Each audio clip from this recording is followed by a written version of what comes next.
Hey everyone, welcome to the Hello. live stream. How y'all doing? Pretty good. Good, Steve and Jay. Bob is Hi. really stuck in traffic, apparently. That's what he says anyway. He'll be here any minute. He always wants to squeak a couple of extra minutes out, you know. Yeah. Dramatic entrance, Bob. Steve, I was looking Go up. ahead. Hello, can you hear me? Yeah. Can Hello. you hear me? Is I this was thing looking on? up quiz questions, Yes. and one of them was what country's flag has a pirate ship on it? Not actually on the quiz. It's not actually on the quiz. Barbados? Bermuda. Bermuda. Is that a pirate ship? I guess. I guess Sure, it's a so. What they well, said. define a pirate ship. I mean, anything could be a It pirate has to ship. have treasure.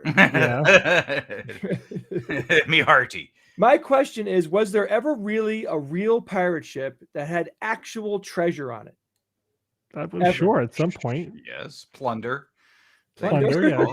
Booty. Yeah, booty. And booty. Booty. Bootao.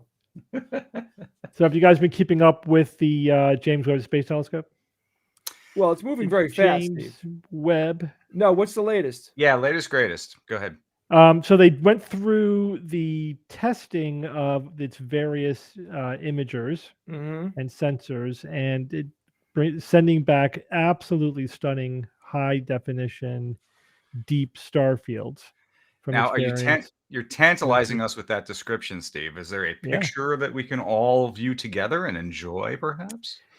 There isn't. I did not send one to Ian. I could though. Oh, We so all they have to do. They search are for made our public. own. They've made some images public. Yes. Yeah. It's just And are they- stars. But This is going to Still. sound stupid, but like, what resolution are they at? Do we even know? Is it like 20K or something 100 like DPI. that? 480. I don't know. That's a good question. I don't know. I remember a couple weeks ago when they did the initial test. They did an alignment test or something like that, and they grabbed a shot, and it was like stunning. Yeah, this is Well, like the focus test. They're checking Yeah. to see if everything is in focus. Right. It wasn't even, it's like a throwaway shot essentially. Just Yeah, only they're only for engineering shots. alignment. Yeah, they're calling them engineering shots. but you could see, oh my gosh, the galaxies and things were awesome. It looks so beautiful. Just the throwaway shot was awesome. I can imagine what this thing is gonna churn out for us all to enjoy. Apparently, I wear my trucker hat so much that somebody in the chat says I look odd without it. Yeah. Ian, I sent you an image. It comes off. Sorry. It comes Sorry, off. Dave. Yeah. It takes a while. It takes a half an hour to take it off. But it had to wait for it to cool down. You like to the less than, I think, 7 Kelvin. Yeah. I think close enough to the background temperature. In order for the things to work. Okay. Yeah, in order for everything to work. And so it's cooled down, and it's in focus. So there's a couple more engineering things I got to do before it's fully functional. I think it's still going to be a couple of weeks, but we're getting super close. Everything's working. They said it's exceeding parameters, exceeding what. And it reached its destination point in space. Yeah. Yeah. So there it is now. And it will orbit the sun. Orbit. It's orbiting the sun. So I got something to tell you guys that angered me slightly. All right. So I'm going through the process right now of getting the patches for the hat. And, I haven't picked the trucker hat that you're not wearing. Yeah, I thought that that I picked the vendor for the patches. Then I get an email from the vendor saying that I said I need a sample. I got to see a sample of the patch, right? They're like, fine. It's going to cost $100 for 5 sample patches. And I'm like, so this is what I said. I go, how much do the patches cost? Well, they're like, depends on if you buy them in bulk, They're about $1 each, right? But if you want a sample, they charge you $100 for 5 samples. So I said, why don't I go, listen to how stupid this is. This is like just idiocy set to maximum. I'm like, all right, but I could buy 50 patches for less money than the samples cost. I could just have you do a run without giving me a sample. I could buy 50 patches from you for about $1.30 each, which would still be less than me buying 5 samples for $100. And the person literally, like, it was as if the wiring in their head started to short circuit. It was like the guards in Monty Python. Yeah. So the guy was like, yeah, but you want samples though, right? I'm like, yeah, but I could just get 50 patches and pay less and get 45 more patches than the $100 fee he's like, yeah, but that's not a sample. Like, the guy wouldn't allow himself to say, yes, you are correct. My company is based on fucking phantasm thinking because there's nothing logical going on over here. So I just decided I'm not going to do business with that company. The skeptic in me would not let me do business with that company. Yeah. I hear you.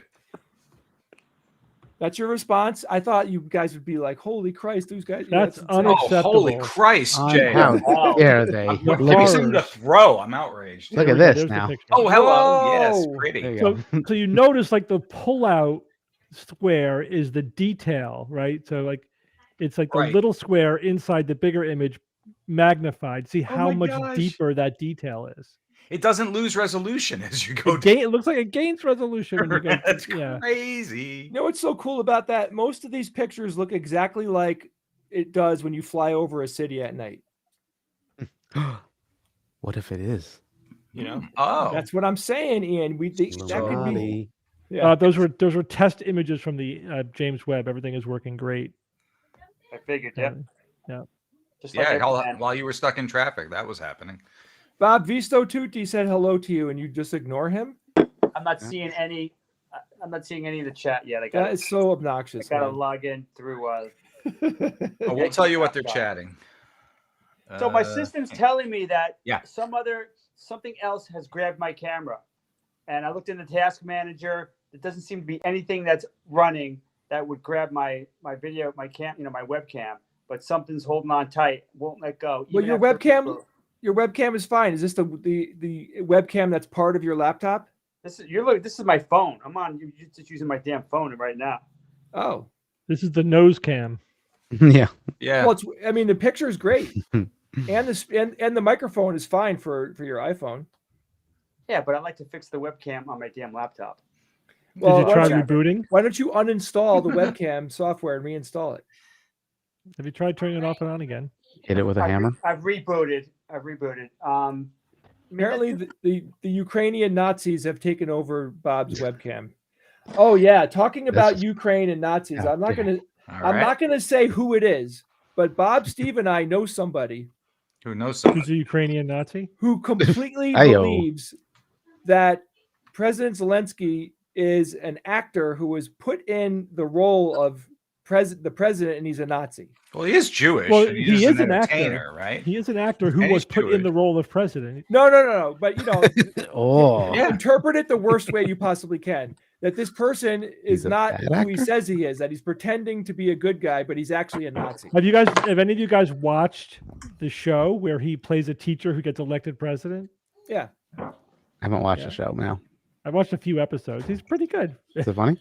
Yeah, that's all right. It's cute. Yeah. How's his English? If you understand the Ukrainian. Yeah, it's all in. I think it's Ukrainian. It's all subtitles. How do I know it's funny then? It's a funny premise, Of course, it's a comedy, so it's ridiculous. But it's funny to see him as playing the president, in a comedy show. Yeah, I never. We had Ronald Reagan though, right? So how different is that? We blazed the trail for putting actors into the role of president. Zelensky has proven to have more mettle, than most other politicians I've ever seen in my entire life. I mean, I know. Talk about rising to the occasion. Yeah. No, totally. But anyway, so that finding out that somebody that I know believes that he is actually a Nazi and that the whole thing is like what the Russians say it is, like an American believes everything that Russia is saying. They really believe it, or is it just that they're towing the party line? Let me text to you in the private chat here, Steve, who it is, and then you'll understand. I'll understand what you're talking about. Oh, Make sure it's the private chat. That's the public chat. George. Oh, sorry. I figured. Bob. Now Steve knows who I'm talking about. I knew who you were talking about. It's the question stands. Yeah. It's hard to know what this person actually believes about anything. Yeah. And what is belief? And what does it mean to believe something? So we have a guest.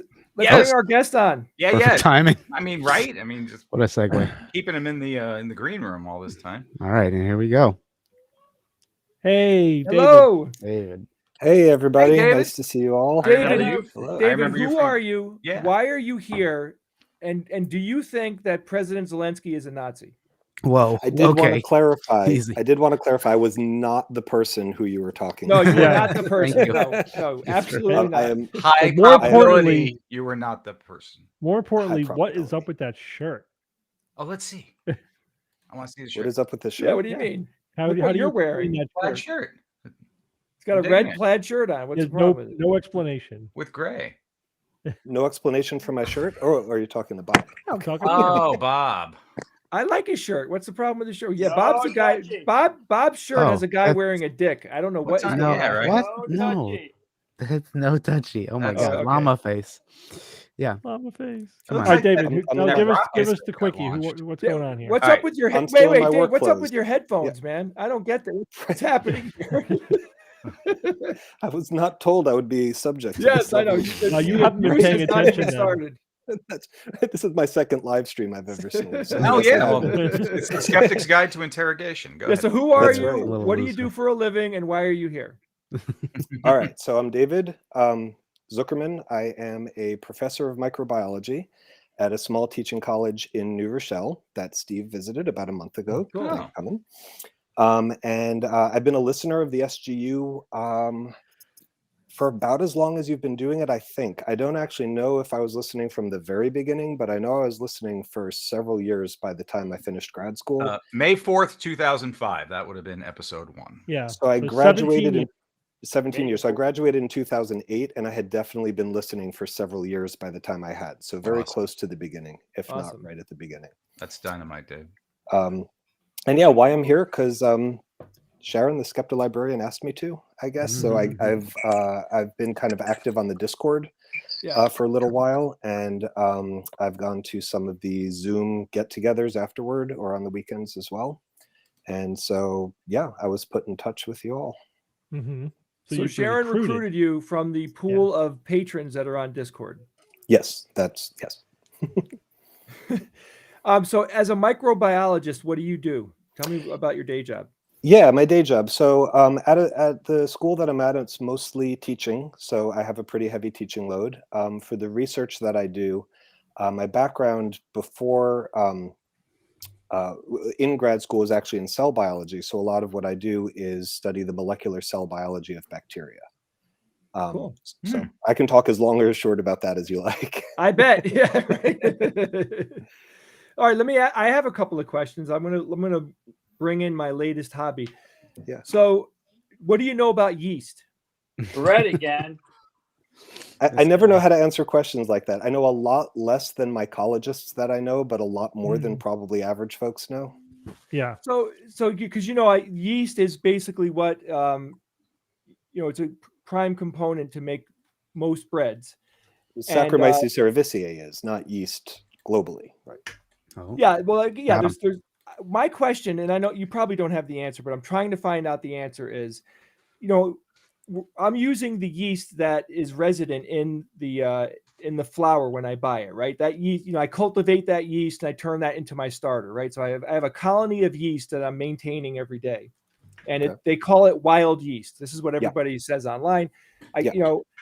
My question though is, like, are people in Europe and other parts of the world using a different kind of yeast, like a different, they're probably all amazingly similar, but there's differences. And if I just want to know, like, what is the difference? And, the starters that they're using in France and Italy, different than the starters that we're using here in New England versus ones that are happening out in California. I don't know. Nobody has the answer to this. The answer is yes. Absolutely. Yeah. The answer is yes. So actually it's really interesting. I teaching this week on the use of microbes in food production was talking about sourdough breads and sourdough starters.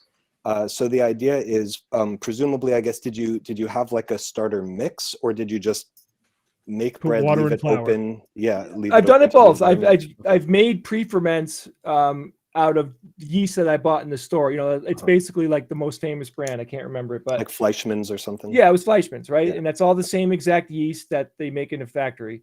Right.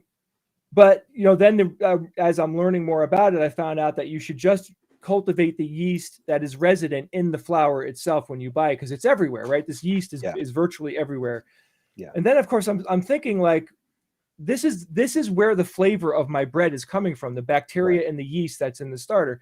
And then I'm like, what are they using in Italy? Because I want to make Italian bread, and I'm trying to figure out, like, can I buy this yeast? Is it different? Is it even worth doing? That kind of stuff. I see. So there are common species of fungus, yeast being single-celled fungi. There are common species of fungus that are associated with different plants. So whatever the soil qualities are, whatever the sort of plant waste that's produced by wheat, it's going to favor the growth of certain types of yeast. So probably if you're using fungus that come directly from the wheat itself, it's probably not super different. But I think it's one of those things where every time a person prepares it, you're going to be taking in molds that are or fungi that are in the air, that are maybe on your skin as you're kneading it, if you're handling it. And you're going to have like a unique multi-species culture of microbes. And a lot of the times it's going to fail and it's going to turn into something terrible. But if it turns into something good and you keep it going, I mean, what I had heard is there are a number of sourdough starters, like on the West Coast, that were started by people going out with the gold rush, and it's just been in continuous culture for 150 or so years. So this is unbelievable that you just happen to have this information, because I didn't bring you on here even thinking I was going to talk about this, but now that I know, surprising me too. No, it's surprising me. I know a lot more about bacteria. This is me taking over the conversation. All right, so that being said, then maybe there is some value in me trying to get my hands on a starter like that I purchased from Europe or something like that could contain a more flavorful yeast, or a yeast that produces more flavor. Even if it's not specific to Europe, but if it's just specific to a certain preparation where a particular species accidented into that starter and has been kind of kept going. It's similar to yogurt. It's not typically one species of bacteria that makes yogurt, or the bacteria and fungi that make cheese. It's the combinations and the different products they make, usually from fermentation pathways, that give a lot of the flavors and odors. So isn't it true that, like, for cheese, don't they have to cultivate like specific species of yeast for the specific kind of cheese? Like if you're making Parmesan, you're using different yeast than if you're making cheddar. Yeah, I think so. So the you know, the starter for all of these things is milk, and for most of the cheeses we eat are cow's milk. And a lot of the early steps, like the fermentation from lactobacilli, are the same, but it's like the culturing that happens afterwards with other bacteria or other fungi that give the different flavors and the different hardnesses to the cheese. As far as I understand it, when it comes to the food production, I have limited understanding, but it's the same as what you said, Steve. So if there was a zombie apocalypse, we might lose all of our cheeses and not be able to recreate them. Lose more than our cheeses. What happens to fungus in a zombie apocalypse? Yeah, well, I guess Steve was saying, like, we wouldn't be able to recreate exactly Parmesan cheese. Oh, you I know see. What I mean? It would just be something that approximate it, but it's not the same. Yeah, that makes continuous sense. culture. As if the horror wasn't bad enough. We had that. So the bacteria and the yeast that are in the world's starters, are the flavor is coming from what? Are they emitting chemicals that are? Yeah, so the major pathways are fermentation pathways. So, you know, a lot of microorganisms in the absence of oxygen, or some microorganisms can't use oxygen anyway. I'm actually a little behind on the SGU podcast, but I just heard the part about talking about anaerobic microbes. They perform fermentation pathways. And so fermentation is where they're consuming sugars. It's pretty inefficient. And it produces waste products that are organic molecules, so carbon-containing molecules that are not fully oxidized to carbon dioxide. So when we're breaking down sugars, we're breaking them down to carbon dioxide, or we're oxidizing them to carbon dioxide. So some of these products are things you've heard of, like ethanol, right? So ethanol is a product of the ethanol fermentation pathway. Lactic acid, which is a product of fermentation in our muscle cells when we're kind of overexerting the availability of oxygen. But there are a ton of different products, and microbes really have a diverse array of different compounds that they produce through fermentation pathways. So depending on which species of microbe, depending on which sugar you feed them, you're going to get different products that can contribute differently to the flavor. All right, so so they are emitting, the shorthand of that is that the bacteria and yeast are emitting chemicals that are affecting the flavor of the bread. And that essentially, you know, that's what I'm getting at. That's the whole thing here. You know, and the reason why I'm asking you this is because I've been experimenting quite a bit, and I'm not getting my bread to taste like the bread I grew up on. Right. And there's probably a million variables that I just don't even, I'm not smart enough to even know what I don't know yet. Yeah. You know, but I'm learning, I'm trying. The fact that your memory might not be accurate. I know, about that's true. The bread that we grew up on. That's true. But I mean, I'm trusting my palate. I think I could pick it out of a lineup. I think I could too.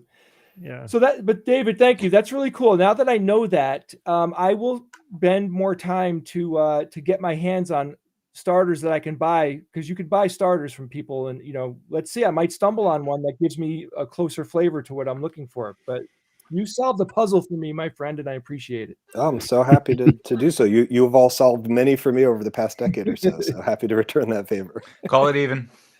Food, but, you know, in general, though, you know, food science is an unbelievably fun thing to read about.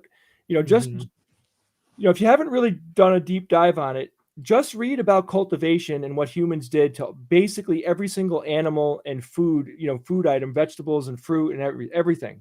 Wheat, every single thing that we consume has been modified unbelievably by beyond humanity. recognition most of the time. I actually have a teaching unit where I talk about that. So we do this thing where we have like a freshman seminar class that's partnered with a class that's in the student's desired major. And so I teach freshman biology to a lot of incoming first-year students. And so I'll go over and try to like pair it with their freshman seminar class, which a couple years I was pairing with somebody on, you know, they have themes for these seminars, and it was the theme of truth. So I kind of put something together that was about the science of GMOs. And it was around the idea of, okay, we're talking about passing laws that are about mandatory labeling laws and mandatory labeling of GMOs. What does everybody think? And start a discussion to try to get the students to tell me, what are your opinions about GMO? And then to ask them, okay, can anyone define what GMO actually is? Right. And then I would get into like the history of domestication of plants, the history of domestication of animals, point out we are allowed to, you know, irradiate seeds, treat them with cancer medications to like really up their mutation rate, pick our favorites from among them and call them organic, right? Yeah. Call them organic as long, patent them, restrict their growth, all the things that people talk about. And then, come around to the actual technology of GMO and say, most of what you're thinking of is taking a gene from one species, putting it in another species, but it also counts to delete a gene or to turn up or turn down the volume on a gene, and try to relate it back to what we talk about in class. So looking at what, wild corn looked like, or what wild watermelon looked like before human domestication is, there's only a few things. I remember when we wrote about this in our first book, I had to research what are all the things that look pretty much like they did before we tinkered with them. And there's single digits of food. And you remember any, Steve? Yeah, raspberries. Yeah, raspberries are like the one, like wild raspberries are pretty much what they are, and they haven't been significantly tinkered by people. But there's not much else. You look at something like that is so unbelievably ubiquitous, like the banana, and like the original form of a banana was pretty much inedible. Like they were cultivating things that they couldn't even eat to try to get some edible food out of it. There was things that were barely edible, and then we made them awesome. Yeah. But with the banana, they had to do, I forget what you call it. They had to combine them so that you double the number of chromosomes, and that's why they don't grow seeds. But that's also why you can't breed them. Right? You have to clone them. So all Cavendish banana plants are literally clones of every other one, because you have to do it by cutting. Risky. Yeah, that's dangerous. Yeah, it's like the ultimate monocrop. Yeah. That's why. Otherwise, wild bananas have these honking seeds all through them. You could eat them, but it's just you wouldn't want to. Very seedy. So we were all at the No Show last weekend. Yes, that's right. That's why we were not here. A lot of fun. Yeah, we recorded a live show, which is not the show that's coming out tomorrow. We're going to be using that show probably in July when we go to Arizona. Then George played with the Philadelphia Funk Authority, which he's not a member of anymore. So this was like a reunion, even though he didn't quit them that long ago. And then we did the first live show of Boomer versus Zoomer, which was a lot of fun. Yeah, that came out great. We had but then we found out the next day that what? one of the people in the audience tested positive for COVID. Right. That. Yeah. You were told this, Evan. I was told that. Yes. Yeah. So one other person caught it. Who else caught it?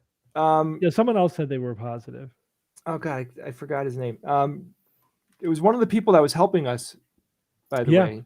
Yeah. And but I'm very happy that only one person got sick out of it. So we were all technically exposed. Except me. Well, you were less exposed. Were you there when you didn't meet that person, did you? I don't think he was even there when I was there. Is that right? That could be true. So we all had to get tested. Probably, yeah. Thank you, Alex. Because I remember meeting that person in the evening right before the yeah. I Did you guys all get your test results back? Yeah, I'm good. Good. Yeah, I'm negative. I didn't get mine back yet, but I quarantined for a whole week. Rachel was with me. She tested. She's negative.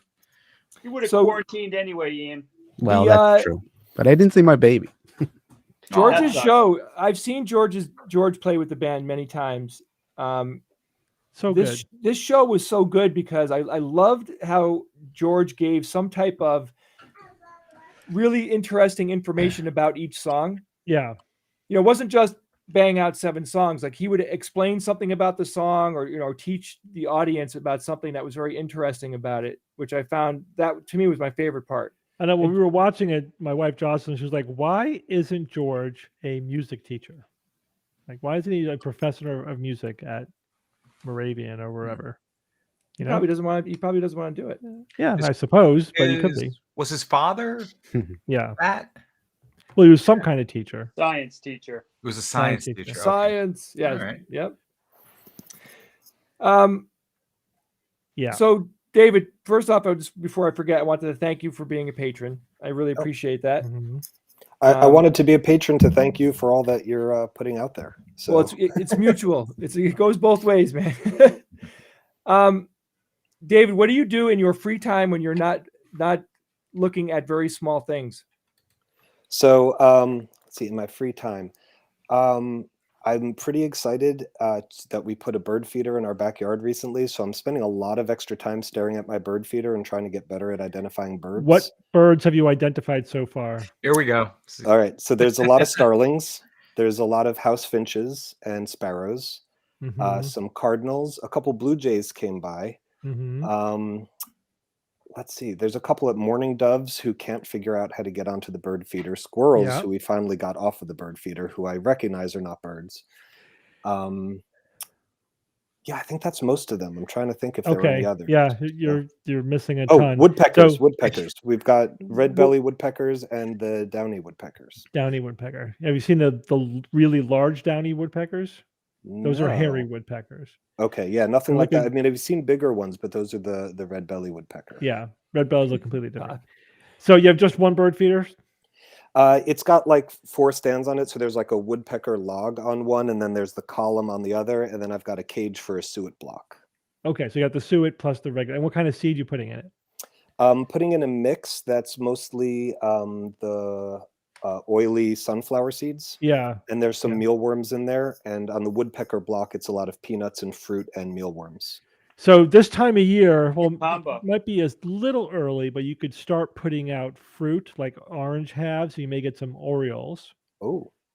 But the thing is, it takes time to build up your population of birds. Yeah. Yeah. So 2 things will happen over time. If you consistently feed them, the population will actually increase, but also the birds will learn where the food is. Right. You know, they will come to your feeder because they know it's there. The magic feeder that just has an endless supply of seeds. Then you can stop feeding them and watch the whole population crash. Like, you could do that. That can happen very quickly too. I'm doing it right now. The early spring is an important time to feed the birds because this is when they're trying to like nest and have babies and stuff. And also it's like all the food from last year's gone and none of the food from this year is here yet. So it's kind of a dry spell as far as food is concerned. David, you don't have a bunch of, cats, feral cats running around the neighborhood or anything, do you? There's one that seemed to be making a home in our backyard. But I wonder why. It's even I mean, did it coincide with the bird? No, and I think it's much too large to actually cause too much trouble. I mean, the ones on the ground, I think the bigger thing they're concerned about is when there's a hawk sort of circling over. The hawks are going to take some of the birds. That's just the way it is, right? If you have I'm a fan. I'm waiting for it. That's going to happen. Don't worry about it. Yeah. So you will lose your war with the squirrels. You will just straight up lose. I'm winning right now, though. Yeah, they will figure it out. Whatever you do, they'll figure it out. Why they're squirrely. Can I tell you the first thing I did because it was hilarious? Buy a squirrel-proof bird feeder. You just need to buy an anti-squirrel bird feeder. It's one where the raccoons will come in. Well, then you may get raccoons, and that's a totally different paint job. So the squirrel buster one is it's weighted so that if anything heavier than a couple of birds sit on it, it closes the access to the food. Okay. So the squirrels cannot get in there. It's the only thing that worked for me, but it did not prevent the raccoons. For the raccoons, I had to zip tie the feeder onto the pole because even though they couldn't get into the feeder through the normal route, they could take it off remove it from the pole and break it on the ground. Just and get take the whole apparatus. Wow. Smart. So I wouldn't use it. They haven't done that yet with the squirrels. When I first put it in, the squirrels found it first, and a bunch of dark-eyed juncos who I haven't seen back. They were here. Yeah, they're winter birds. They're winter birds. Okay, that makes sense. And I put it in. You'll see them again in October, November, November. Okay. So the squirrels found it. I didn't realize they could climb vertically up a 6-foot metal pole in freezing temperatures. Absolutely. And I didn't want to harm the squirrels, but I didn't have anything to do. So I went out and I sprayed it with cooking spray. And I have to say, it was worth it because I went inside and watching them jump up, grab hold, and slide down like a fireman's pole, hop around in the snow like a little upset, try again, slide down. It was great. But I put a squirrel baffle on it, that cone. Yep. Then they started all jumping. Things that will ultimately fail. They started jumping from the roof of the garage, which was about 10 feet away. So it's 3 meters for the metric. And so now I just relocated it to the center of our backyard, and I'm going to want to move it again just for use of the backyard. But for now, what they're counting on is that the starlings and the woodpeckers are really messy eaters, so they just wait on the ground for when they're feeding, and they clean up. There's the secondary feeding on the ground. Absolutely. Yeah. Then in the morning doves and the sparrows are poking around. Yeah. So and when you feel ambitious, you can also add a hummingbird feeder. That's totally I just worth put it. one out actually in front of our house. Nothing yet. You can get a finch feeder, which has like the thistle, like it's a very tiny food. Then you get the golden finches, which are really pretty. Yeah. That's pretty much it. Like a large seed feeder, a finch feeder, suet cage, hummingbird feeder, and then you put fruit out when for the fruit eating animals, like the orioles. It took years for us to cultivate a population of orioles to come to our deck, but they're the prettiest birds that you'll see. And do you always have fruit out there, like continuously year round, or just not in the winter? We start in the spring. In the spring, okay. Yeah, we'll start putting it out. Steve, somebody asked in the chat, Steve, do you guys have an avian flu in New England? It is rampant in Canada, and we've been told to take down the bird feeders to prevent spread. Yeah, it hasn't hit Connecticut, so there's no recommendation right now to take down the bird feeders, but we've been tracking it. Hasn't gotten here yet. How are you tracking? Because I looked on the CDC and it looked like there was some place in Long Island not far from here, but it's been creeping up the East Coast, but it hasn't gotten to Connecticut yet. Okay, this is the H5N1. I don't remember. Yeah. So David, you have now. We have to see if you have any crisscross hobbies with Bob and Evan, because you got me and Steve. You were okay. I fish. I like fishing. I fish. Bob, he likes fishing. How do you feel about Halloween? What's your hobby? I feel like I've outgrown Halloween. Okay. Oh, you lost Bob. Sorry to say it doesn't do it for me. I love sitting outside and watching the kids trick or treat though. Like I'm into Halloween but it doesn't do much for me. Yeah. Passively. It's a passive thing. Yeah. Got it.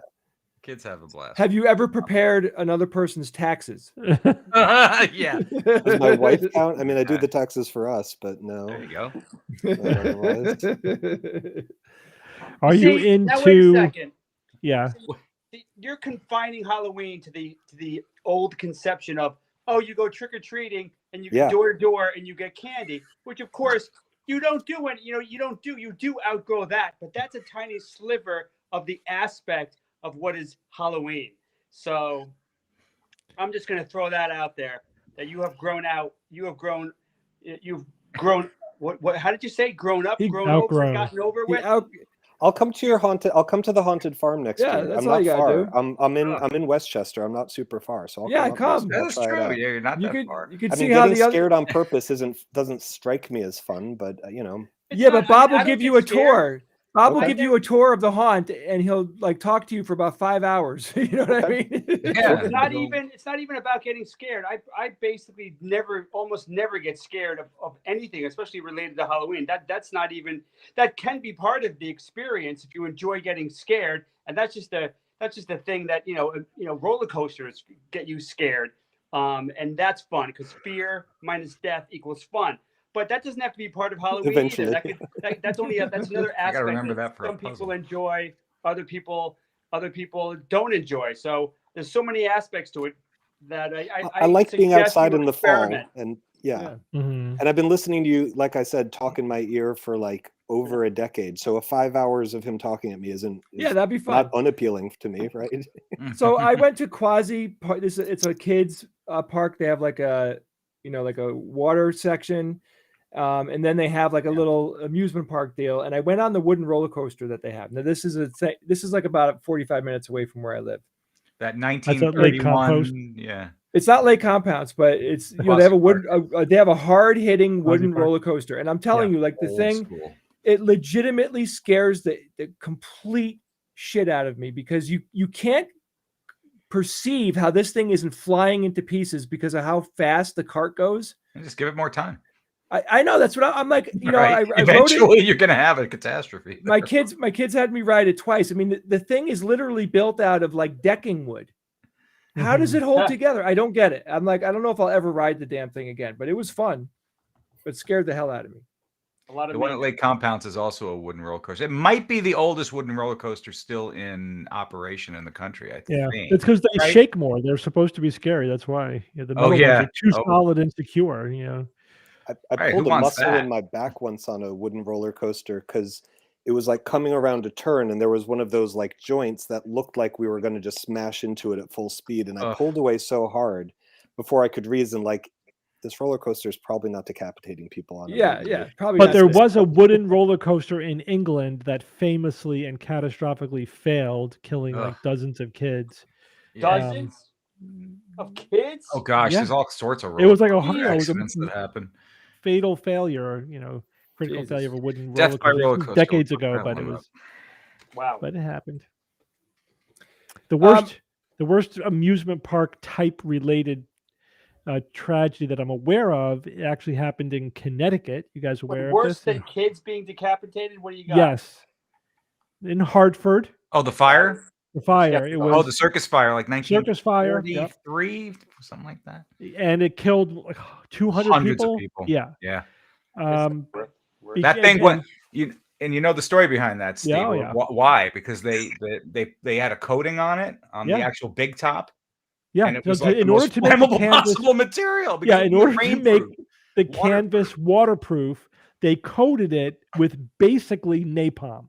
I mean, basically, seriously, it's terrible. They coated it. It was should not be laughing. It's terrible. In inflammable like oil, waterproof the damn thing, but to waterproof it, and it went up. I mean, just went up so fast people could knock it out. They could knock it out, and just that's terrible. And this is filling a blimp with hydrogen. Yeah, right. Yeah, right. Basically, and the thing was enormous. These 3-ring circus, these tents, these are big structures. These are not tiny little things. They hold many, many thousands of people. Yeah. And in 60 seconds, that thing went up entirely. It changed the industry. I mean, there was new laws and regulations, but it had to happen first. I mean, just horrific. Yeah. I don't know. Let's coat it. The infamous flammable oil. Yeah. All right, guys, we're gonna slide into stuff we found on the internet this week. Yep. Cool. Stuff we found on the internet. Mostly at TikTok. I wish I had a stinger, but yes, that's true. It is primarily TikTok. So let's go ahead and look at this first one. Jay, I don't know what it is, and I might mute the audio just for copyright issues. Copy. We shall see. If you don't play it, the audio, there's no reason to listen to it. I know this scene. Do you hear it? You don't know. Let me. Yeah, I'll send the audio. He's about to do the thing with the. He's about to do the thing with the. You got to hear the audio. Spoilers. No spoilers. Okay. Well, let me not play that one just yet because I don't think I have the audio on that one. Okay. Okay, that one is. This is just going for David's bird feeder. These bears made a very weird sound, but this video shows you how fast and easy bears climb trees. So don't think climbing a tree is going to help because they are going to get you. Do not climb a tree to get away from a bear. Have you seen the lumberjacking competitions? The boots and stuff that the lumberjacks wear with those spikes in them, and they run up the pole like that. That's like twice as fast as those people, and they go up that pole like nothing. Forget it. Bears are incredible. Like butter. We were just teaching my kids that if they see a bear, like we told them, don't run away. Do not run away from a bear. Can you run downhill though? Is that true? From a black bear, you can. Black bear, just walk away. That's fine. Grizzly bear. Well, no grizzlies in Connecticut though, right? Grizzly, it depends. If the grizzly is like chuffing at you, like then running away is your only chance. Second time you're gonna die, but at least you'll die running away. That's right. I mean, I guess you're right, Steve. There is you have to clarify it. Like, don't run away from a bear that isn't looking like it's ready to attack you. But if it's going to attack you, then do whatever you can to get the hell away from that thing. And also, you need to make sure that when you're in an area where there's bears, you need to be with somebody that you can run faster than. That's very important. What about the always bear go spray? hiking with somebody who's a little bit slower than you. The bear spray totally you only need works. to be the second slowest person in the group. The bear spray totally works. Absolutely. Recommend if you're going to go out on hikes and stuff, you should definitely carry bear spray with you. Yeah, it's like a huge can of mace, and it has like a 30-foot range. Fire extinguisher. Or like it's like a fire extinguisher, but it works. It 100% works. Yeah, I would. Yeah. Also, those air horns, the air horns, they work because they scare them away before they see you. Mm-hmm. But just being noisy is in general. You don't want to, startle a bear. Like that's what you don't want to do. Yeah. So Charlie in the chat said, every time you see something odd, like for external use only written on a ladder, someone had to violate the rule before someone needed to make it. Yeah. Bottom line is like people have to die before they put those stupid warning labels on everything. Like, contents are hot. Yeah. Yeah. Don't dry your pet in the microwave. Yeah. Well, that was the McDonald's lawsuit. Yeah, the that guy was the spilled McDonald's the coffee. lawsuit. Yeah. Yep. I think that one's not technically true, though, right? Isn't there? The stories are always more interesting than it seems. McDonald's was heating the coffee way too hot, unnecessarily hot degrees, right? Hot level, for some convenience reason, like it would stay warmer longer or whatever. But it was really unsafe. Like there was no reason to be handing somebody a cup of scalding liquid that was not drinkable.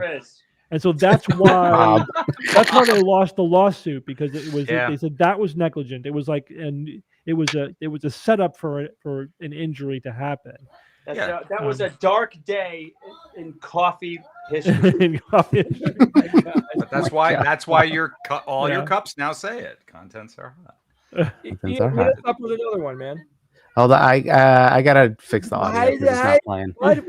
We can make our own audio. Just make audio sounds with your mouth. Right.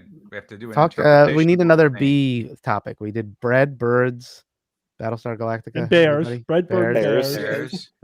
I'll always vote for bacteria. I don't. Bacteria. Bacteria is pretty kick-ass. Bollywood. We haven't talked about Bollywood. What's better, bacteria or archaea? Ooh. Well, bacteria. I mean, can we know the basic difference between them, please? Yeah. So bacteria and archaea were for a long time classified together because they're both small single-celled microbes. They're prokaryotes. They don't have a nucleus. And so for a long time, they were like this fifth kingdom of Monera, which was just like our other kingdom. But more recent genetic analysis shows that bacteria and archaea are more distantly related than any other types of life on Earth. So archaea and bacteria are two different domains. As eukaryotes ourselves, we call ourselves a different domain, those of us who have nuclei, which is everything else we've been talking about other than bacteria or archaea. But genetically speaking, it looks like we most likely arose from archaea. Like we branch off from the tree of life as an archaean, except for our mitochondria and those of us who are photosynthetic, our chloroplasts, which themselves are bacterial in origin. I have chloroplasts? You do not, but we eukaryotes, I hear myself sometimes when I'm talking in class, like when I'm lecturing, and I'm like, well, we eukaryotes do these things. We have cell walls of cellulose, But no, so among the domain of eukarya, those eukarya that have chloroplasts, the chloroplasts are of bacterial origin. Yeah. Got it. Wow, so we descendants of archaea subsumed some bacteria within ourselves to utilize their energy making abilities. Right. So it's called the endosymbiosis hypothesis, where there was an ancient proto-eukaryotic cell and a bacterial cell that's probably most closely related to modern day rickettsial bacteria. That just moved in and stayed. So which is better? So as an archaean, I want to say archaea are better. But most of the diversity of life on Earth is bacteria. So from who's winning, I think it's bacteria. Well, bacteria wins the long game, right? I mean, most of life is bacteria. Most of the diversity of life is bacterial. We got to give it to the bacteria. Yeah, but then you look at archaea though. They've got a diversity of their metabolisms and their innards are so diverse, are so different, and so exotic. I mean, isn't like radiodurans? I think that's archaean. I mean, you could basically blast apart its DNA, and it's like, all right, give me a minute, and it just kind of comes back together. I mean, they do some crazy, awesome stuff. So archaeans got some great stuff going on as well, even if they might not be as diverse. So radiodurans are bacteria. They're not archaean? I'm looking real quick. I mean, Wikipedia says they're bacteria. All right. So never mind. Anybody can edit that. Never mind. There's no slouch. But I thought that was Archaean. So there are bacteria that are extremophiles. Archaea, I think it's fair to say they're better at being extremophiles in the sense that they're in more extreme environments than bacteria are. Right. But then they're specialists, right? They're not generalists. They can't make their way. Although we do have archaea in our intestines, for example. We have archaea as part of our microbiome, so they find their ways into some non-extreme places. But yeah, if you want to look at some crazy, microbes, look at archaea because they can do, they're in terms of that, in terms of just being the more extremophiles. I mean, hey, I love bacteria. I love both of them. I think I like archaea and bacteria more than eukarya. I mean, screw eukarya. I mean, what the hell? Yeah. Although, again, if you view eukarya as just a branch off of archaea, you don't have to exclude us. You could count us as part of archaea and call us even more interesting. There you go, Bob. Be inclusive, not exclusive. Yeah, I've got 3 domains. Be a lumper, not a splitter. I like. Go ahead, good, Ian. Dave. I'm writing that down. We got. I didn't coin it. That's not. The chat was so funny while you guys were talking about this. I was just like, quote Dave. This audio should work, but we'll find out. That's fine. What's this? This is a an animated, like a android type of head, and it's very, very expressive and human-like. This is a manifestation of my nightmares. Is it a leprechaun? I don't know. It has more like Jack the Ripper qualities. Yeah. To it. That's really cool. That upper lip movement is a little weird. It's an oi, bro. That's pretty close. damn awesome. What do we call that? The Uncanny Valley? What's that? Uncanny Valley. Yeah. Where's that from, Jay?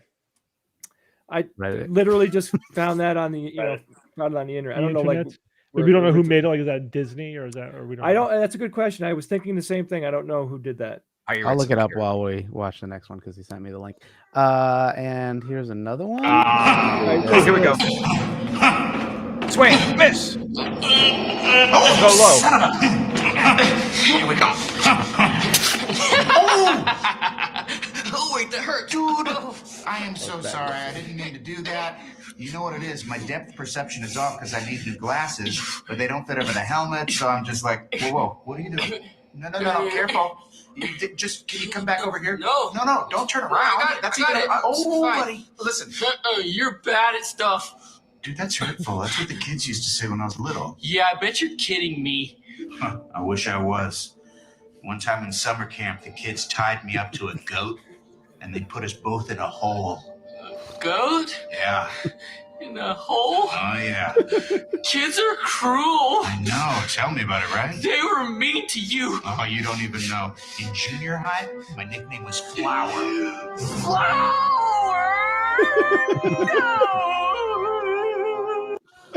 Yeah, that's Jack Black. A lot easier to do when you have just cheating. Yeah, Darth Vader's. Yeah, but That's I mean, that was funny. That was very like good. bad lip reading. Yeah, it is bad lip reading. Yeah, it is bad lip reading. I love that. I'm not gonna play the SNL one just because they're like super litigious. That's fine. Go ahead. There was another one I sent you. Is that it? It was the bear, it was the face, and there was that one, right? All right. So why don't we click over now to the quiz. Oh, there was a picture. I just sent you a picture, Ian. Ooh, you sent me another one? Picture. Oh, wait. Yeah, Actually, Jay, you did send me another one. I'm sorry. Let me wait, that was an old. Where did that other picture go? Hold on, it went where Bob went. It went wherever Bob went. Bob disappeared forever. Something about a black hole. That's it. And an event horizon. I think he's still pissed off about Halloween. Yeah, that Halloween comment, David, just did not. Yeah, sorry. Hey. Oh, this was just I was talking about my personal journey. I didn't mean it as judgment on it. I like Bob people to like personally. what they like. Yeah. Well, if Bob comes back, just tell him. If Bob comes back, tell him, Bob, I thought about it, and I think I was wrong, and I think I really do love Halloween. And let's see what he says. And my heart grew 3 sizes today. Yes, yeah. Right? Well, something did. Hello. Let's hold his then. While we're waiting for you, Ian, let's do Evan's puzzle. Oh yes, go ahead. Yeah, let's do the puzzle. All right. So behind me on the whiteboard here is a equation. So capital G is equal to lowercase e to the power of r times m. Now, and yes, there is a hint, but can Jay or David or Steve recognize what it is I'm going after here? It's spelling the word germ. Yes, it is. It does spell the word germ if you take the equal sign out. That's right. And you're telling us to think abstractly. Yes, I am. That's an important hint here. And this is also an equation. Mm-hmm. So is there a germ equation? Yes, but now to substitute the word germ equation. Theory. Thank you. Germ theory. David, I know you were all over that. I was getting there. And Steve just jumped on you, but before you could blur it out. Wouldn't have gotten that. I could tell you the Koch's postulates, but I didn't get the puzzle. Yeah. But wouldn't the equation be more of a law than a theory? Is that right? It's supposed. Yeah. This is just for fun. You don't have to ruin it like you have that. to think abstractly. Yeah. See, abstract. Throwing it out there. That's why I put that. And believe I put that hint in there more to cover myself than for your benefit. People who guessed the puzzle correctly, and there were a lot of correct guesses, because I don't want people coming back sloppy right puzzle smithing. Yeah. It's right. It buffers me from any sort of critique that people would have about being pissed off if I didn't have that puzzle in there. sucks. It's like, yeah, what are you doing? Gravity equals energy to the square root. Evan, is that a cake behind you? What is that behind you there? Oh, this here? Yeah. Well, if we're going to get into that, I want to credit Rhett Pendlebury for being the first one, for getting the puzzle correct. So good job, Rhett. This cool. is a cribbage board. Very cool. My favorite cribbage board of my collection of cribbage boards. Beautifully detailed. I love it. It is. The wood grain and everything. The detail in there is super fine. It's got these nice metal pegs here. You can keep track of the games that you play, who won, and track those as you go. And it has a nice compartment here that slides out, in which it holds the pegs and the cards. And your weed. My weed. It's my favorite cribbage board, and yes, I love cribbage very, very much. Thank you for asking. I appreciate it. You're welcome. That's cool. It's cool looking. Let us look at the thing that I have, which is totally working. And here we go. Here goes. Oh boy. 3, 2-ish. 1-ish. Oh, yeah, baby. Oh, there we go. Whoa, sexy. I love the colors. Yeah. So what is it? That's our new book. The official cover of the next book being released September 27th, but you can pre-order it right now. Pre-order it in hard copy, digital, and audio versions. We're really excited about it coming out. It's a lot of work, but it was really fun to write. I'm going to pre-order it right now. Yeah. Bob, I have a question. I'm going to get free ones. I have an observation for Bob about this cover. Yes. Bob, those habitats do not look like they're in lava tubes. That's right. So can you please explain that? Will that be discussed in the book? Is the colonization of the moon part of the story here? Those could be the caps on top of lava tubes, Ev. We don't know. It could be. Or it could be a body without lava tubes, or they felt like wasting a lot of money on extra strong habitat materials when they didn't need to because they had lava tubes nearby. So there's a lot of possibilities here. So you're suggesting that perhaps the future of tech there'll be a lot of waste and bad decisions made. No, but those habitats are 3D printed metamaterials that will completely block out any radiation. Oh, yeah, but also the windows. Radiation's only part of the equation. I mean, look at the regolith could be like moon dust and so amazingly annoying. But it's a beautiful picture. I'm very happy. I do with love that the cover. picture. Yeah, I do love the picture. Please excuse this crazy long link. It's going up on the website soon, like after the stream. But this is where you can pre-order it. Yeah, I'm really looking second. Looking forward though to because we're going to go on a book tour, and we're talking to our publisher now. But this is great. I mean, it was a ton of work, and we're on the good side of the whole thing now. That's right. Looks awesome. Can't wait. And Steve, you did such a good job. I mean, your writing is still getting better. Yeah, it's like any skill. The more you do it, the better you're going to get at it. Start blogging every day. Yeah, you should think about writing. Well, it's 15 my units. second full book. I mean, I've written chapters before, but like writing a chapter or writing an essay or a post or whatever I wrote my essay. I wrote my essay is very different than writing an entire book because there's new layers of things that you got to be concerned about. So that part, I learned a lot from the first book. I learned a lot from this book as well. But we're working with a fantastic editor, Maddie, who just does a really great job.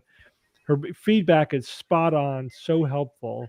Like you know how you could tell if somebody knows what they're talking about, or they're just giving feedback because they got to say something and earn their paycheck. You know what I mean? Why experts, David, are important in life to listen to. He wasn't denying that. I don't know why you. Yeah, David. David. I was about to say cribbage is actually the pastime we have in common, Evan, but I don't know if I want it now. Right? I taught my son Freddie, who's watching. That was like one of our pandemic lockdown activities. We started playing this game Wingspan, and I love Wingspan. Yes, that's an awesome. All right, we found it. Game. We found it. Dynamite. We got it. Dynamite. And if I rediscover the child in me for Halloween, then we've got all 4. Ah. Okay. All right, what's next? What happened? What happened? Are we doing the quiz? Yeah, let's go. Let's do the quiz. We're gonna now. move on next to on the the quiz. I'm gonna verify that thing. Hold on, I'm just setting it up. We will be doing a book tour, but the publisher says that a lot of the book tour might be digital. But we'll travel as much as we can. Nothing's been scheduled yet. I read the audiobook again this time. Yep, I will be doing that. And again, the board game is called Wingspan, by Elizabeth Hargrave. She's the designer. It's incredible artwork, all about birds, of course. The game takes plays a bit to well. get into, but it's a lot of fun. Oh, I got right into it, frankly. Yeah, it's a ton of fun. There's fun facts, and you learn a lot about birds, but also the game mechanics itself is a really good board game. So it's not just, it's not super competitive. You can't really work against anybody else. You're just all trying to accumulate the best board, right? I know Steve would love it. Mm-hmm. Somebody asked who did the cover artwork. So we worked with the publisher. It was a back and forth. We told them thematically what we wanted it to look like. They gave us some samples. We rejected the first pass, and then it took a little while to get there, but it was a group effort. We rejected a lot of passes, but they in-housed it. Yeah, so whatever their art department was did it. All right, Ian, take it over, man. All right, let's do this. So, what we're going to ask everybody to do is to pick which generation they're in. Let me just semi-full screen this. So, like we did last time, which was 2 weeks ago or something, type in ¡Zoomer, !Millennial, !Gen X, !Boomer, depending on. And they can do this from anywhere they are. Well, on YouTube, only on it only works on YouTube. So go ahead and try that on YouTube, and you should be able to get that going. There we go. We got 2 Where's boomers. the link for us to use, Ian? You have to do it in Google. I mean, on YouTube. So you have to go to YouTube chat. I'm going to make sure you're signed in. If you're not and also, signed in, you can't be logged YouTube. in as the SGU. You have to be a different account. Deleted that out. Right, so yeah, you just do ! And then the generation that you're in, and it will add you.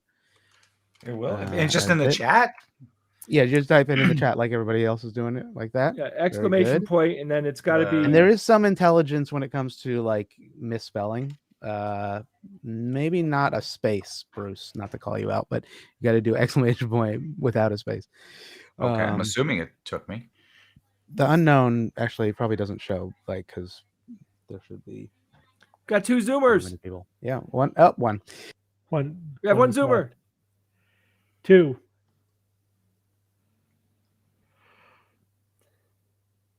This is really great. I like the semi real time, view of showing us what's what. The somewhat real time. All right, now what, Ian? Are we good now? Should we move on? We got 4 Zoomers. So this was all we're testing, just to see if this. No. This is just people registering with the system.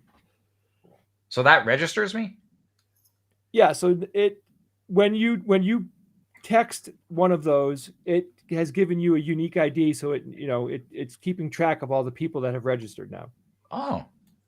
Yeah, the software is reading the chat, and it parses through everything that goes into the chat and filters out all the things that are meaningless to it, right? Because right, it's only looking for these patterns. Yeah. Ian, did you want to give it more time, or you want to just move forward now? What if I type in unknown? Let's see what happens. Ian, I think your microphone is muted. Hello, Ian. Come in. I think he finally walked out on us, Steve. Oh, that's it. We got all we got out of Ian. It's a good run while it lasted. We cannot hear you, Ian. So right now, the bulk of our audience is our Gen Xers. Mm-hmm. Guilty. And, yeah, Boomer and Millennial are pretty close, and just a smattering of Zoomers. Maybe Ian had to go to the bathroom. That's interesting. More Zoomers. How can we get more Zoomers? More of the TikTok world. Well, this software will work on Twitch as well. So, basically, it'll work on Facebook, Twitch, and YouTube. Any place that people are chatting on social media. 46 is Gen X. You're seeing only 46, Steve? No, somebody said I'm 46. Which am I? Yeah. Millennials up to what? That's like 25 or something. Is that right? 24. Yeah, maybe we should put the year span in the. That'd be helpful. Yeah. If only Ian were here to tell that to. And he hates us. Gen X is up to 56. What are you guys doing this weekend? What am I doing this weekend? I'm going to a concert with Rachel tomorrow night, and which band? Beartooth in New. I never heard of them. Performing in New Haven. Metal, always metal. Yeah, Rachel's seen. We've seen them half dozen times. She's one of her favorite bands. Loves them. Loves them. And Bob, we're going out to dinner tomorrow night, right? Yep. That's all you want to say? Yep. What are you ordering? Sorry, we're interrupting your interneting, Bob. Am I back? You can hear yes, me. you're back. Yeah, it bugged out for some reason. We thought you hated us. Sorry. Okay. Anyway, I was trying to say yes. I don't know what I was saying. Anyway, we're here. This is where we're at. So we have an auto scripted game. We have 5 questions, 4 answers per, and we'll just start it. Sorry for the delay. And I will start that right about now. Bada bing. Let's see if that works. Hello. Does that work? Yes, Richard, Beartooth rocks. I agree. There we go. Okay. What country has the highest life expectancy? Is it Hong Kong, Japan, Macau, or Switzerland? And type exclamation point A, exclamation point B, exclamation point C, exclamation point B, as you can see at the bottom. So you got to do that quickly. You only have about 30 seconds, and there's a little bit of a delay between real time and the latency of the chat. So we will start to see some results coming in. I do see some results coming in. Here we go. Okay, there we go. We're starting to see the spread right now in terms of what everybody is voting. We purposely took off the letters so that you don't know necessarily what people are voting for, but we can see the millennials are voting on Zoomers are voting en masse. Everybody's pretty confident. And the answer is Hong Kong. The answer is Hong Kong. That's still considered a country? Hong Kong fooey. I thought it was a. It depends who you're asking. I guess it depends. Well, and right, it looks yeah. I mean, it's like the millennials were the most correct in this instance. All right, good the job. Millennials won that. Congratulations, millennials. So what does the 5.3 mean? That's the out of like their whole everybody who voted. I think that doesn't sound right, but whatever. No. What is the most common surname in the United States? Is it Johnson, Williams, Smith, or Brown? Remember, you have to type in exclamation point A, exclamation point B, exclamation point C, and exclamation point Z. On this show, it's Novella. That's right. What is the most common surname in the United States? Ian, I would make the the type bigger that says what you yeah, what you're I supposed know. to type in. I know. It's like all that kind of shit we have to figure out. Here we go. Also, Pete's in the chat, so we can. Hey, Pete. Hey, What's up, Pete? Pete is our primary coder on this. He's the dev in chief, dev god. It seems like everybody's pretty confident in one answer. Let's see, and the answer is Smith. All right, let's see who won. A lot of people voting C. That's good. Oh, and yeah, if anybody's watching this delayed, get to the livest part. So millennial again. Millennials eking it out. Even though we have more Gen Xers, the millennials are showing up. Boomers beat Gen X. Oh, okay. That's true. What is acrophobia a fear of? Acrophobia. Is it a fear of heights, flying, skin, or teeth?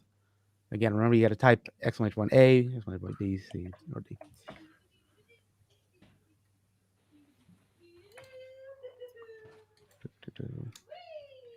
Exclamation point E. Don't break the system. You got to look for, right? You got to look for ways. You should be trying to break the system. Yeah, I'm a white hat hacker here. Yeah, okay. Seems a little gray. Oh, gray hat. Yeah. So it looks like Gen X. Looks like Gen X is Gen X is the millennials are ahead. Millennial is the strongest contender. Oh, wait, they're changing. It's only if that's in the flux. right answer, It's in flux. That's true. Only if it's the right answer. That's just the wrong answer, majority we're of the worse. votes. The answer is flying. Acrophobia is a fear of flying. Like an acrobat. This is working very well. Yeah, it's good. Pete, it's working. And I think the delay is correct. The Zoomers eke it out somehow. Eke it out. 25% of the correct answers were. That's true. Yeah, although it actually, the correct answer is actually fear of heights. Well, so then there you go. So we got that wrong, Pete. There you go. I think that was the website maybe that said it was wrong. Well, we'll just give it to we'll just knock one vote off. Just means at the end of or at the what country has the most islands? Sweden, Norway, Finland, or Canada? We'll just knock off one vote from whoever wins. Really? They went around and counted these things? You got Sweden, Norway, Finland, or Canada? Which country has the most islands? No, the answer may not be right. You know, who knows? Zoomers. As long as there's an Zoomers are fully committed to one answer. This is like Family Feud. We don't have to get the right answer. We just have to guess what the other people thought. Correct. That's right. That was what we intended. David, tell that to your students. When they test.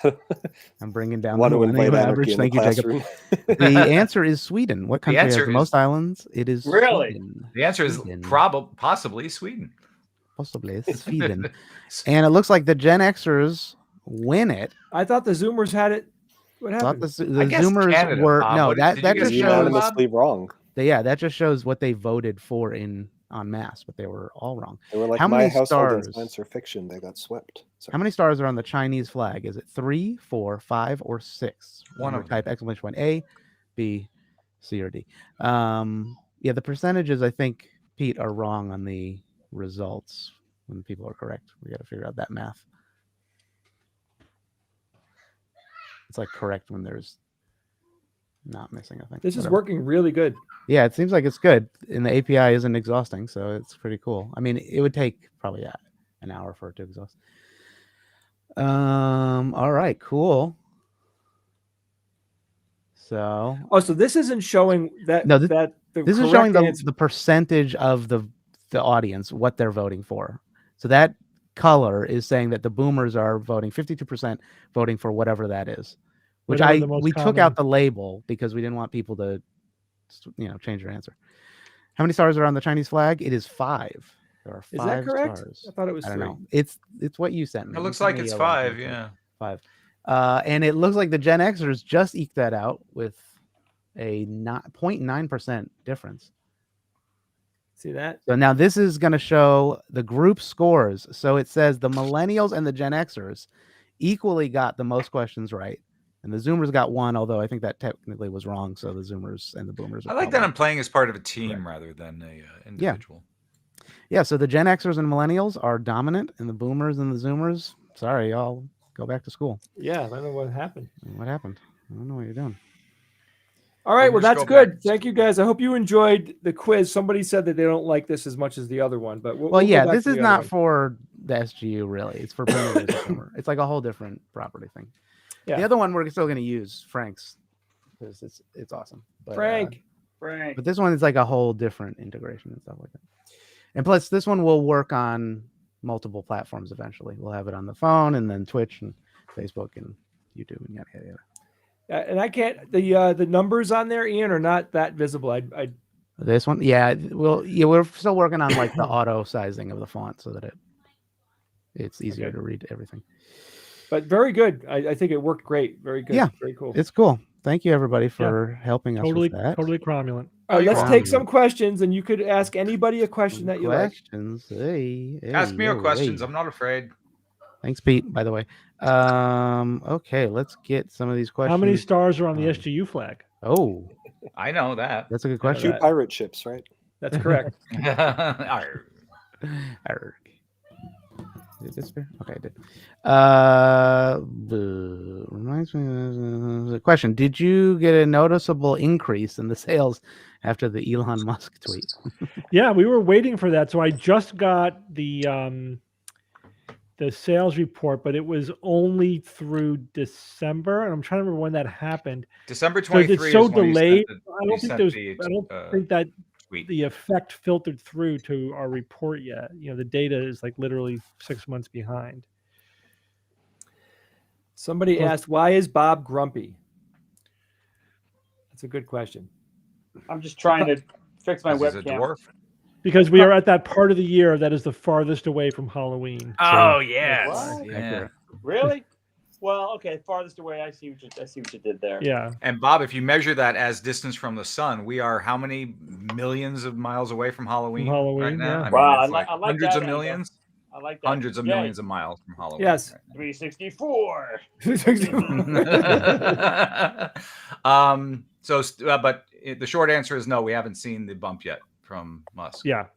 We'll hopefully see that soon. If there is one, who the hell knows? Who You know? Yeah, who the hell knows? There I mean, you would one. think that tweeting our information book with a thumbs up to 80 million people would do something. would give us a bump. I mean, you would think, you know, but I don't know. We went to Amazon in those couple days following, and our book did ride back up to #1. I think. Yeah, I mean, there was in the science, one of the science categories.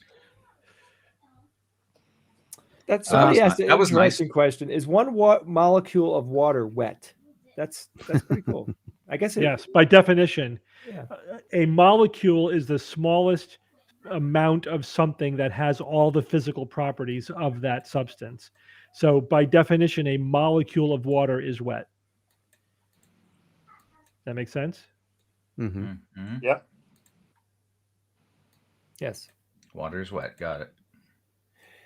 Yeah, you know what? Like Elon Musk buying Twitter, that whole thing, like what is wrong with this guy? The whole thing to me was preposterous. There wasn't one legitimate. I don't think we even know what's going on. The reporting we're getting is so many steps removed from what's actually happening. I'm just waiting to see what happens. Yeah, I guess and it's not official yet.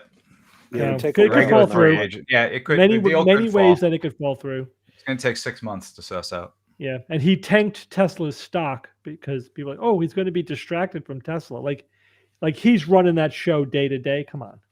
Hey guys, did you hear Neil Adams died? Yeah. No. Oh, did he? Sorry, I got hacked. And Bob's gone. Yeah, we interviewed him a long time ago, and he believed that the Earth was growing in size. Hollow. Yeah, it was hollow and growing. Yeah, that was one of our sadder interviews. Yes, but one of the best things he ever did, in my opinion, was this cover art from this like 72, 73 version of Deadly Hands of Kung Fu. I remember loving this artwork in the 70s, and then didn't know who the artist was. And then we interviewed him, and this only like a few years ago, I realized who did this. So I had to give him a little bit of some mad respect for being able to pull artwork like this off. He did a bunch of the covers. This is the best one, I just love. Yeah, you have to separate the artist from the pseudoscientist. Yes. Exactly. I mean, talk about stepping outside your sphere. So this guy, he was an accomplished artist. Loved his artwork. Clearly knew what he was doing, but he thought somehow, oddly, magically, that his artistic chops gave him the ability to understand the way the world works, even above and beyond the last several hundred years of world experts in their fields. Like in every field, he was smarter than every physicist, chemist, geologist, astronomer. They're all wrong because his artistic instinct trumped hundreds of years of science. I mean, he really thought that. Like the hubris was unbelievable. Yeah. Like Jenny McCarthy's mommy instinct was better than we had after the interview, we had an email debate, which I published on my blog. Oh yeah, I remember that. And he was struggling with like 5th grade science concepts. Like basic things was taught. He did not have a 5th grade science understanding. I mean, he was just howler after howler, and I'm trying to like gently correct him. It became sad though. It was sad. I'm saying it was the saddest thing. So like the one that sticks out is he said one of his big arguments was about like the earth would have cooled or whatever because heat rises. Right? It's like he's like saying this like condescendingly to me, like I don't know this. Like heat rises. I'm like, well, actually, no, it doesn't. That's a common myth. There is no inherent tendency for heat to move in any direction relative to gravity. What it rises on Earth because of the atmosphere. Yeah, what you're confusing is that for some substances in some temperature range, they may get lighter when they heat up. And so like warmer air will rise relative to cooler air, right? But the heat itself radiates it's about the density in every direction. It's not about the heat. Yeah, and conducting heat depends on where things are moving and whatever, but heat does not just magically rise. That's a complete myth. And he said he had to accept that I was correct about that, but he said, but strangely, I'm still right in my argument. Even though you just completely pulled away my premise, I'm still somehow right. It was just he could not admit that he was wrong. And that's where every flat earth person falls in the exact same spot. And here's the other thing. I had to clean up his emails in order to post them because they were unintelligible. Like clearly this guy never wrote. Like this guy could not write. I didn't read much either. Like there was no punctuation. It was like all kind of weird formatting and I had to like massively clean it up to make it readable. Yeah, this was before texting was kind of the main thing. That in which everyone's grammar skills went to hell. Right. It was an interesting experience. Okay, next question. By coincidence, hold on. Okay. Wait a minute, we're not. Hey, come on. There's more. By coincidence, so this is back in the early days of the SGU. We had a few true believers on the show, and then we decided, it's not really worth it, But we had a recent spate of solicitations, which we get. Sometimes people say it's essentially agents looking to get their clients onto podcasts, and they must search for keywords. So we got a couple of emails recently where someone's like, I think this person would be perfect to be interviewed on your show. And of course, they're like blatant pseudoscientists. But one was selling something like so wackadoo. I think it was the UFO one or something. And we were saying, should we haven't done this in a while. Should we do it? Look that up. Should we bring this guy on and just eviscerate him and see what happens? Yeah, it would be an evisceration. I don't know. What is the I mean, I would say no because it's like we're taking advantage of our. I know. But the thing is, he came to us. So it's fair game. It's not like we sought him out to make fun of it. No, I agree with that too. You want to come on our show? Sure. If you're not going to bother to do 5 minutes of internet searching and find out what our editorial policy is and our theme is, that's on you. And you know what I mean? So it's fair game as far as I'm concerned. It's just, the only thing is, would it be worth it to our listeners? That's really the only thing that matters. Yeah, and all we're doing is giving them a platform that they otherwise certainly don't deserve and could otherwise really not get. Not a flattering platform, but they won't make any. You know, it's not like any of our listeners are going to buy whatever they're selling. Yeah. No, but they'll use it, and then they'll say, "Hey, I was on SGU," and you know, they don't. Regardless of how it turned out, right? He'll use regardless it of how much we destroy them. They'll say they won. Yeah. So yeah, it's hard. Because they'll throw out some obscure thing we never heard of. Oh, they didn't even know about this. You know. Right. It's such all right.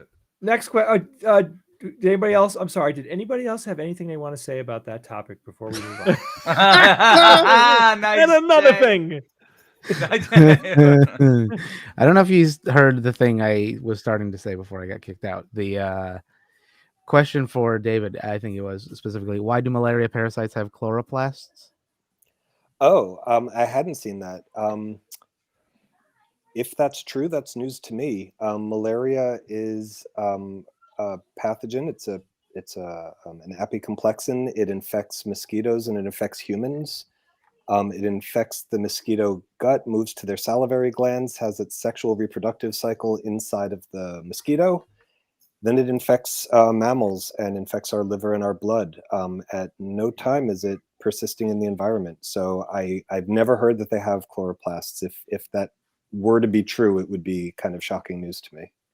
I know that some critters can eat chloroplasts from like phytoplankton and whatever. Yeah.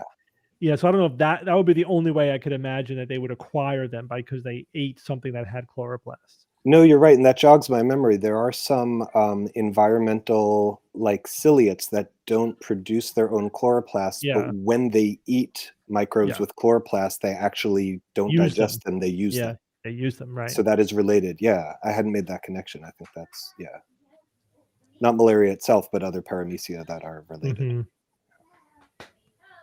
What else? One more question? I saw a question that was about whether or not we could make cheese from our natural bacteria in our body. Why not? Does that sound what you want to hear? Okay. So the short answer is yes, and the long answer is no. So I like thinking about how people thousands of years ago, without any understanding of microbiology or microbes or really biology at all, were doing all of these like really sophisticated culture techniques. To make wine, to make bread, to make yogurt, to make cheese. And it's because all of these microbes are kind of coexisting with the ingredients. And so when we look at the microbes that ferment the milk, these are microbes that we find in feces. These are microbes that we find on our body. So you certainly could collect lactobacilli, our dominant species in our intestines and in our vaginal microbiomes, staphylococcus from our skin. You certainly could isolate microbes from your body, and if you were choosing the right combinations, use them to inoculate milk for cheese making or yogurt making. But please don't inoculate milk with your fecal matter or swipes from your skin and then eat it. It's probably almost certainly going to turn out terribly. Not a good idea. All right, one more microbiology question. Wait, I'm writing that down. Do not throw away spoiled milk. Got it. Let me know if you know the answer to this one, David. Are midichlorians archaea or bacteria? Yeah. Oh, please. Why are you even giving that stupid idea? Like, I've been waiting 23 years to hear this. I got to hear this. Midichlorians, I mean, I think bacteria, right? They're so clearly mitochondria based on their description, right? Yeah. I think every biologist or everyone who took freshman biology, when they saw episode 1, just powerhouse of the cell, right? Powerhouse of the force. Mitochondria, right. Force mitochondria. Bacteria. Good. That's a good sound logic. All right, I'll buy that. All right, guys. Thanks I learned a lot for coming to the show. David, thank you so much. Hey, thanks so much for having me. This was a lot of fun. Yeah, it was great having you on. You know, we were anticipating having you on for a while because you've been scheduled for a while. Keep on doing that microbiology that the world needs. Will do. We appreciate, and God damn it, thank you so much for the yeast information. It really, seriously, I'm dead. No, good luck with your bread. It's great stuff. It's a lot to learn. You know, I think what's funny is I think you told me something that most people that make bread don't know.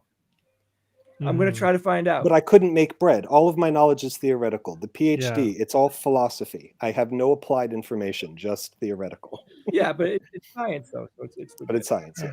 So have a great weekend, everybody. Good night, everybody. I think Bob said goodbye. I don't know. Bye. Bob says goodbye, everyone. Bye. Goodbye. Goodbye. Okay, bye-bye. Here, let me roll the outro. Bye-bye.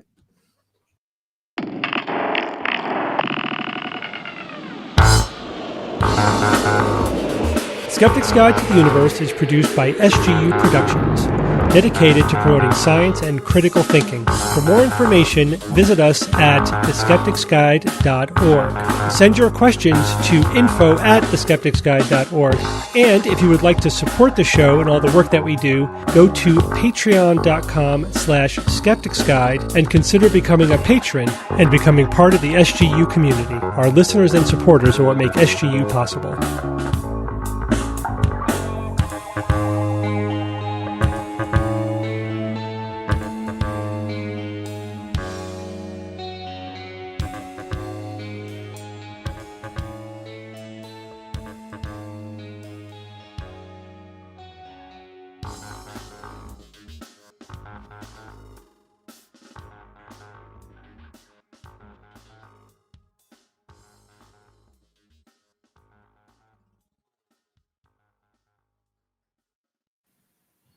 Yeah, so I shouldn't combine my poop with milk. No, that's what he said. Oh, I gotta go.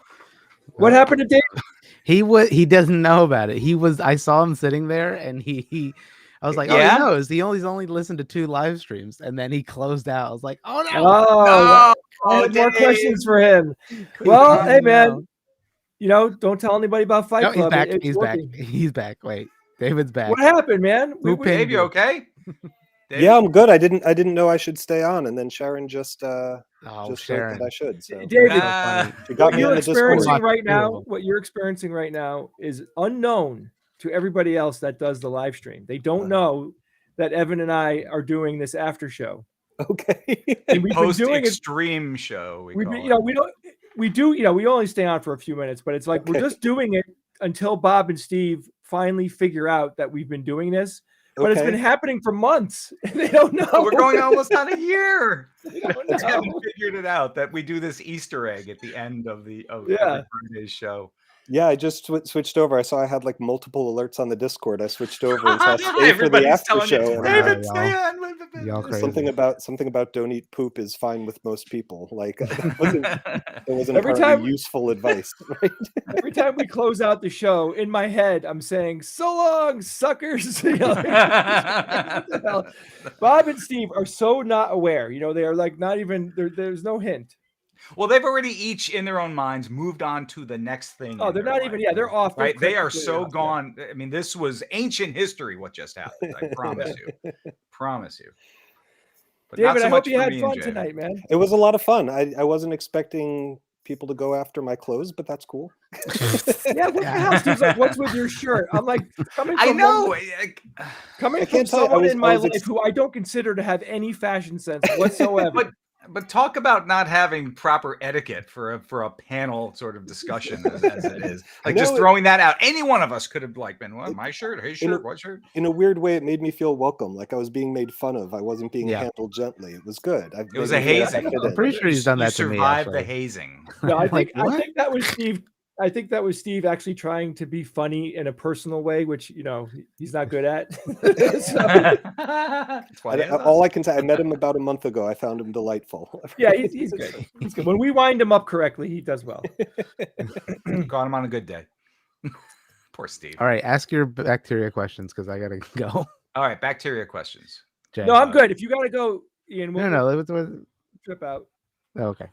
I'm just my takeaway from tonight's show is nothing good comes out of poop. Human poop is poison and horrible in every way you could slice it. So just leave it alone. That's not true. Wrong. But you can use it.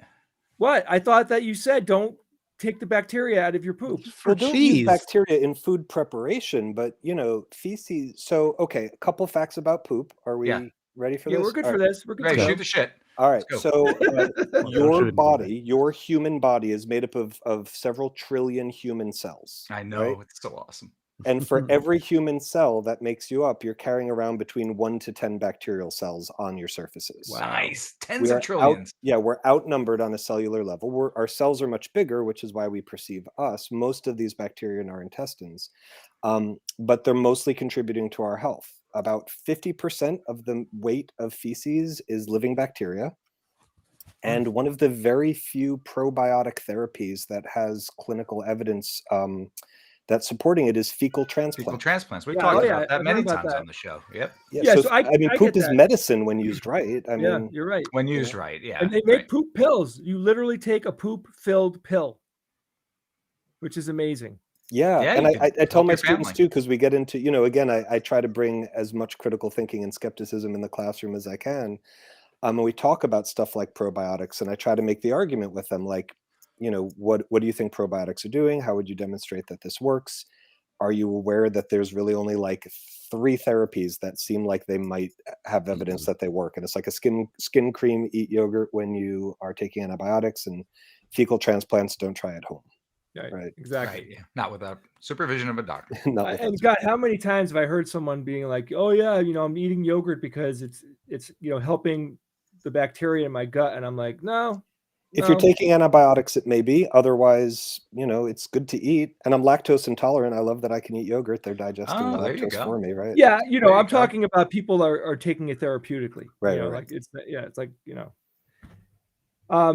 and then I had a discussion with someone that was saying like why do you have a bad attitude about it? And I'm like, I don't care either way. I'm just I am regurgitating the science. I am not a scientist. I don't know enough to claim any expertise, just like you. Right. You don't know anything, just like me. There are people that are highly skilled that know about this stuff that we need to listen to, not people on the internet, the typical. But anyway, guys, I have a meal waiting for me. And I take this very seriously. David, I don't know if you know this about me. I've heard, yeah. I don't know I got this from my dad, but eating is very important to me. Emotionally, not to sustain my flesh, but I need to do this because I love to do it. You know what I mean? And I wanted to say thank you for coming, and Evan, have a great weekend. And I will see you both in the future. David, maybe we'll meet. You're not that far away. Not that far away. I really will come up for the haunted house thing. Do it. That'd be fun. Fielder. Yeah. And Ian, don't forget to thank Ian. Oh yeah, thank you. And Very Ian, good. thank you. Okay. And I'll probably talk to you this weekend. Oh yeah. Okay. All right. Goodbye, everybody. All right. Thanks, everyone. Enjoy. Bye bye. We'll safe. toggle you off. Toggle Jay off. Evan. Oh, bye bye. All right.